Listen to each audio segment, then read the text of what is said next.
क्या only one graph की study करके किसी भी ऑब्जेक्ट की speed, velocity and acceleration measure किया जा सकता है? क्या स्पीड एंड डिस्टेंस का ग्राफ नेगेटिव भी हो सकता है? तो hello everyone, welcome back to our channel Hilbert physics academy. Today we are going to start chapter 1 motion in a straight line part 3।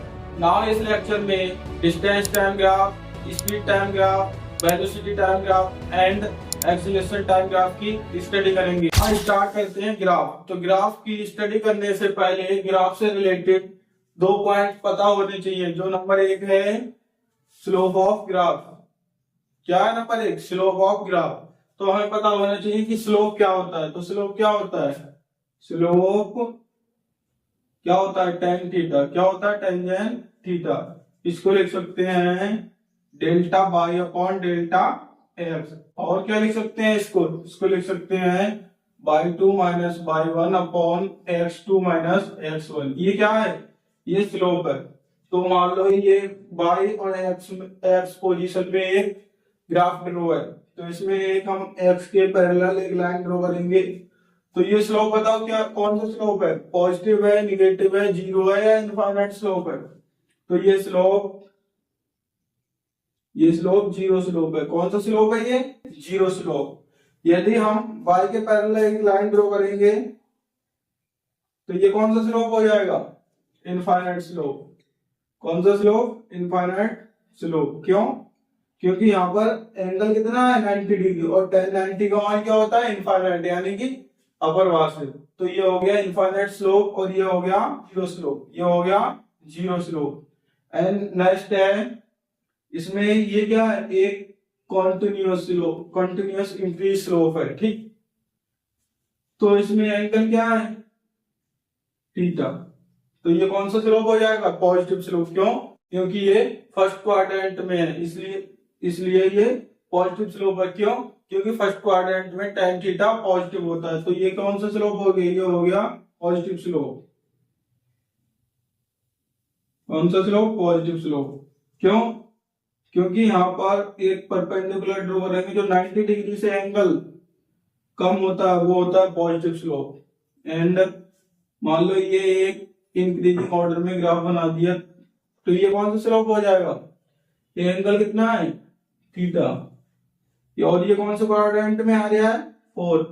तो फोर्थ क्वाड्रेंट में tan थीटा क्या का होता है? निगेटिव का। तो ये कौन सा स्लोप हो गया? निगेटिव। क्यों? इसका एंगल 90 डिग्री से भी अधिक है और ये फोर्थ क्वाड्रेंट में है, इसलिए ये निगेटिव स्लोप हो गया। और ये एक मान लो ये हो गया कोई वेरिएबल स्लोप। तो ये क्या है? एक वेरिएबल इंक्रीजिंग ग्राफ है। ये क्या है? Increasing graph. तो इसके लिए फाइंड करने के लिए एक पॉइंट कंसीडर करते हैं। मान लो ये पॉइंट P है, तो इस पॉइंट से एक टेंजेंट लाइन ड्रॉ करेंगे। क्या ड्रॉ करेंगे? Tangent line. टेंजेंट लाइन क्या होती है? जो उस बिंदु को टच करे, मतलब टच करती हुई जाए, उसे कहते हैं टेंजेंट लाइन। ये क्या है? एंगल। तो ये हो जाएगा dx और ये dy। ये हो जाएगा dx और dy। तो यहाँ पर क्या आ जाएगा? Slope tan theta equal to dy by dx। इसे कहते हैं डिफरेंशिएशन कैलकुलस। तो ये हो गए हमारे स्लोप। स्लोप जीरो भी होता है, इनफाइनाइट भी होता है, पॉजिटिव स्लोप भी होता है, निगेटिव स्लोप भी होता है और वेरिएबल स्लोप होता है। तो कैसे फाइंड करते हैं? tan थीटा बराबर dy बाई dx। और यहाँ पर स्लोप कैसे करके फाइंड करेंगे? तो यहाँ करेंगे tan थीटा बराबर y2 minus y1 upon x2 minus x1। यहाँ से क्या निकाल लेंगे? ये स्लोप। सेकंड इंपोर्टेंट पॉइंट है एरिया अंडर द ग्राफ। क्या है? Area under the graph. हम किसी ग्राफ के अंदर का एरिया फाइंड करेंगे। तो देखिए ये एक ग्राफ है, ये पोजीशन हो गई एक्स, ये वाई। तो मान लो इसमें ये कोई एक एक्स के पैरेलल लाइन ड्रॉ करते, तो हमें इसका एरिया फाइंड करने के लिए क्या पता होना चाहिए? x1। मान लो ये x1 हो गया और ये हो गया x1, ये हो गया x2। तो एरिया फाइंड कीजिए किसका? x1 से x2 का। ये एरिया हमें फाइंड करना है। तो कैसे फाइंड करेंगे इस एरिया के लिए, ये मान लो बाई नॉट, ये कितनी है बाई नॉट। फिर एरिया फाइंड करने के लिए यहाँ पर रेक्टेंगुलर का फार्मूला लग जाए। तो रेक्टेंगुलर का फार्मूला क्या होता है, हाइट इनटू विड्थ। तो देखिए यहाँ पर एरिया क्या हो जाएगा, एरिया विड्थ इनटू हाइट। तो विड्थ कितनी है एक्स, डेल्टा एक्स के डेल्टा एक्स, ठीक, इनटू हाइट, हाइट कितनी है बाई नॉट। तो इसका एरिया क्या हो गया delta x into by not. And second मान लो ये सेकंड है, ये एक्स डायरेक्शन, ये वाई। इसमें कोई ग्राफ है लीनियरली इंक्रीज कर रहा है, क्या कर रहा है कंटिन्यूअस इंक्रीज कर रहा है। तो इसके अंदर का एरिया फाइंड करना है। क्या फाइंड करना है एरिया। तो कैसे फाइंड करेंगे, तो हमें पता होना चाहिए कहां से करना है। तो ये हो गया बाई वन एंड ये हो गया एक्स वन, ठीक, एंड ये हो गया एक्स वन, ये हो गया एक्स टू, एंड ये हो गया बाई टू। तो ये एरिया फाइंड करने के लिए क्या करेंगे, या तो ट्रायंगल प्लस रेक्टेंगुलर का फार्मूला लगा के ऐड करेंगे, या फिर ट्रेपेजियम का फार्मूला लगाएंगे। ट्रेपेजियम का फार्मूला क्या होता है, हाफ इंटू पैरेलल लाइंस का sum of parallel lines. Parallel lines क्या है, ये वाली क्या है by one plus by two, क्या है by one plus by two into width of trapezium, into width of trapezium. तो विड्थ का डेल्टा एक्स का जैसे डेल्टा एक्स। तो ये क्या हो गया, इसे लिख सकते हैं हम बाई एवरेज, ठीक। तो यहां से एरिया आ जाएगा, एरिया बराबर हो जाएगा by average into delta x. तो यहां से ये क्या आ गया एरिया, हमने किसका फार्मूला लगाया एरिया फाइंड करने के लिए, ट्राइपेजियम का। एंड नेक्स्ट है, मान लो ये कोई इंक्रीजिंग ग्राफ है ये। तो इसका एरिया फाइंड करने के लिए क्या करेंगे, इसमें छोटी छोटी स्ट्रिप बनाएंगे। क्या बनाएंगे, छोटी छोटी स्ट्रिप, ये ऐसे, ये छोटी छोटी इसमें स्ट्रिप बनाएंगे, ठीक। क्या बनाएंगे इसमें स्ट्रिप। तो मान लो ये एक स्ट्रिप कंसीडर कर ली जिसकी ये हो गई डी एक्स एंड ये हो गया वाई, ये हो गए हाइट हो गई इसकी ये वाई।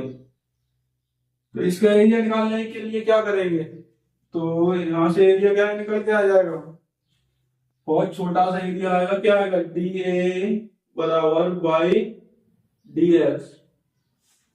क्योंकि ये स्ट्रिप कैसी है रेक्टेंगुलर, तो विड्थ इनटू हाइट कर दे। तो हम पूरे के लिए एरिया निकालने के लिए क्या करेंगे, इंटीग्रेशन। इंटीग्रेशन क्या करता है, बहुत छोटे छोटे पार्ट्स को ऐड करता है। तो दोनों तरफ कर दो इंटीग्रेशन, ये आ जाएगा हमारा एरिया किसका, ये कंटिन्यूअस इंक्रीज का ग्राफ। नाउ अब स्टडी करते हैं ग्राफ। तो पहला क्या है, डिस्टेंस टाइम ग्राफ। क्या है, distance time graph. Distance never negative and not zero, distance कभी नेगेटिव और जीरो नहीं हो सकती। तो पहला ग्राफ है एट रेस्ट। यदि कोई ऑब्जेक्ट रेस्ट पे है तो उसका डिस्टेंस टाइम ग्राफ क्या होगा, कोई रेस्ट पे है यानी कि कांस्टेंट होगा। क्या होगा, वो कांस्टेंट होगा। एंड नेक्स्ट है यूनिफॉर्म मोशन। क्या है, यूनिफॉर्म मोशन। यूनिफॉर्म मोशन यानी कि कंटिन्यूअस स्पीड बढ़ती रहेगी। क्या बढ़ेगी, लगातार स्पीड।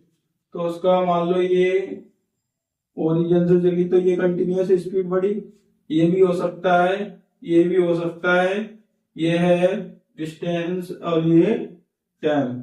यदि यूनिफॉर्म मोशन होगा तो उसका ग्राफ क्या होगा, कंटिन्यूअस। क्या होगा, कंटिन्यूअस इंक्रीज होगा। यहाँ पर सेम टाइम इंटरवल में सेम डिस्टेंस कवर होगी। क्या होगी, सेम टाइम इंटरवल में सेम डिस्टेंस कवर होगी। ये है यूनिफॉर्म मोशन। क्या ये हो सकता है, बताओ, डिस्टेंस कभी निगेटिव हो सकती है, नहीं। तो ये ग्राफ नहीं होगा, ये ग्राफ नहीं हो सकता है, डिस्टेंस निगेटिव नहीं होगी। ठीक, तो ये हो गया यूनिफॉर्म मोशन। एंड थर्ड है नॉन यूनिफॉर्म मोशन। यदि नॉन यूनिफॉर्म मोशन होता है तो डिस्टेंस टाइम ग्राफ कैसा होगा? डिस्टेंस टाइम ग्राफ कैसा होगा?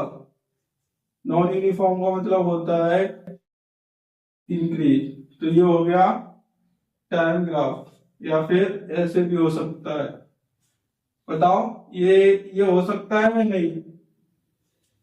ये डिस्टेंस टाइम ग्राफ में ये हो सकता है या नहीं? नहीं, क्योंकि डिस्टेंस निगेटिव नहीं होती, तो ये वाला ग्राफ यहाँ पर पॉसिबल नहीं है। तो ये हो गया continuous non uniform motion. Non uniform motion में क्या होगा? ये ग्राफ कंटिन्यूअस इंक्रीज हो गया। तो ये हो गया distance time graph. Now number second है डिस्प्लेसमेंट टाइम ग्राफ। क्या है? Displacement time graph. तो डिस्प्लेसमेंट क्या होता है? कैन बी पॉजिटिव, नेगेटिव और जीरो। डिस्प्लेसमेंट पॉजिटिव भी हो सकता है, नेगेटिव भी हो सकता है और जीरो। तो उसके लिए एक फर्स्ट ग्राफ है, क्या है? At rest. रेस्ट पे क्या हो जाएगा? किसका है ये? डिस्प्लेसमेंट, यानी कि एक्स वर्सेस टी का ग्राफ। एट रेस्ट, रेस्ट पे क्या होगा? ये भी हो सकता है, जीरो भी हो सकता है, पॉजिटिव भी हो सकता है और ये भी पॉसिबल है। क्या? डिस्प्लेसमेंट निगेटिव हो सकता है। ठीक, ये हो गया एट रेस्ट। एंड सेकंड है यूनिफॉर्म मोशन। यदि यूनिफॉर्म मोशन होता है तो डिस्प्लेसमेंट एंड टाइम में कैसा ग्राफ बनेगा? तो यूनिफॉर्म मोशन में ये भी पॉसिबल है एंड ये भी पॉसिबल है। क्यों? क्योंकि डिस्प्लेसमेंट नेगेटिव भी हो सकता है, तो ये भी पॉसिबल है और ये भी पॉसिबल। इसमें क्या है? ये नेगेटिव है। कहाँ जा रहा है? नेगेटिव में, क्योंकि ये फोर्थ क्वाड्रेंट में जा रहा है, इसलिए ये नेगेटिव ग्राफ। एंड थर्ड है नॉन यूनिफॉर्म मोशन। क्या? नॉन यूनिफॉर्म मोशन, तो ये भी पॉसिबल है। ठीक, एंड ये भी पॉसिबल है। ठीक, एंड इसका ये भी पॉसिबल ग्राफ है।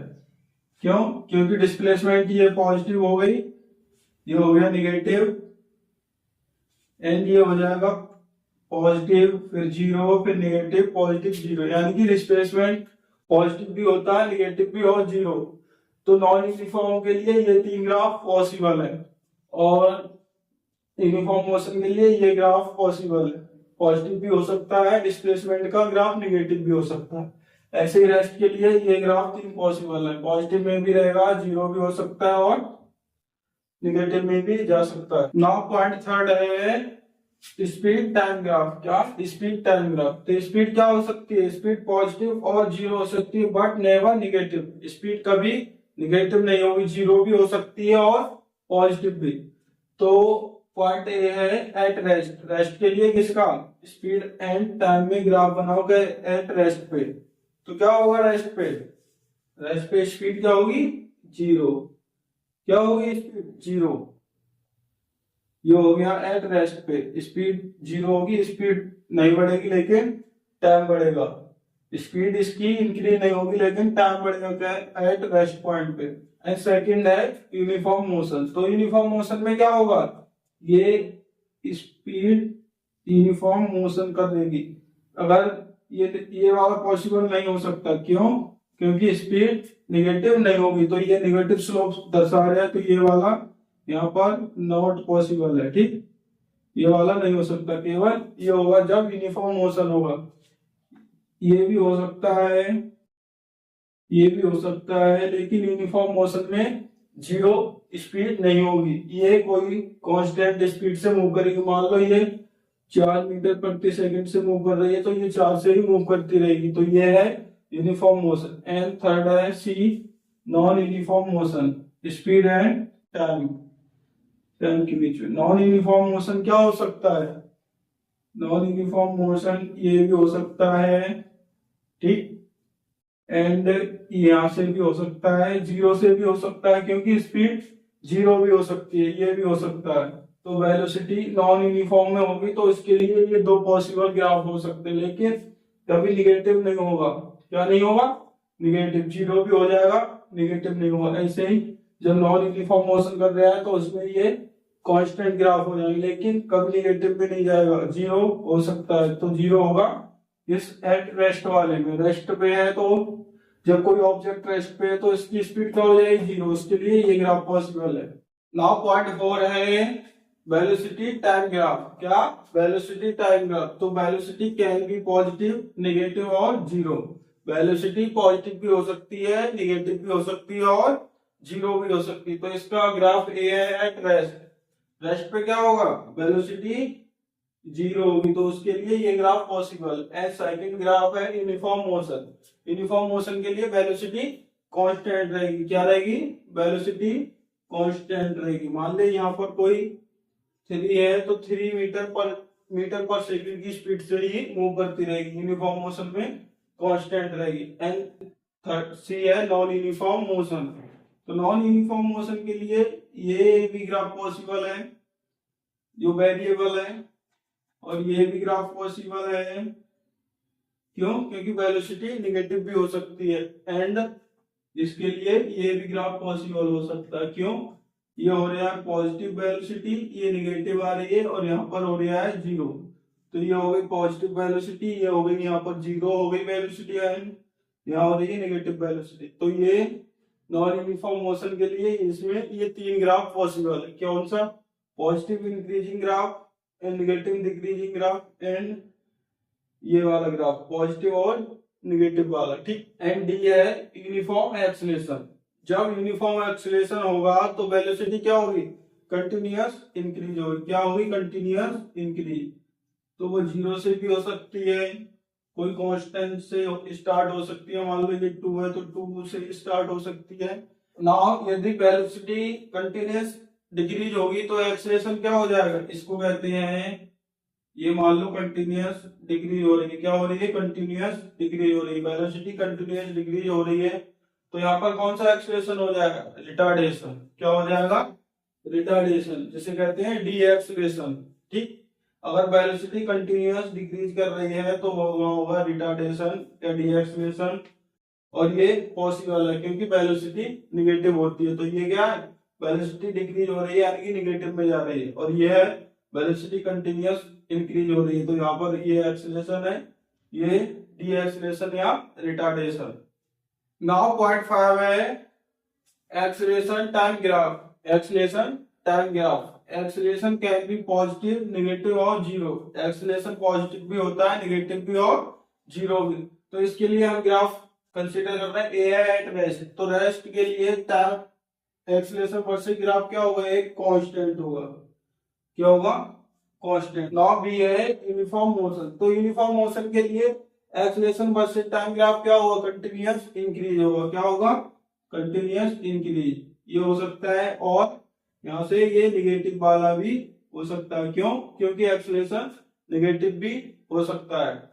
एंड सी पॉइंट है नॉन यूनिफॉर्म एक्सेलरेशन। क्या? Non uniform. तो इसके लिए क्या हो जाएगा, इसके लिए हो जाएगा वेरिएबल एक्सेलरेशन। ठीक। ये भी पॉसिबल है, एंड ये भी पॉसिबल है, और ये भी पॉसिबल है। क्यों? क्योंकि एक्सेलरेशन नेगेटिव भी होता है। तो ये भी इसके लिए पॉसिबल ग्राफ है। तो ये all types of graph complete हो गए। अगर वीडियो अच्छी लगी हो तो वीडियो को लाइक करें, कमेंट करें, जिससे हमें नेक्स्ट वीडियो बनाने के लिए मोटिवेशन मिलता है।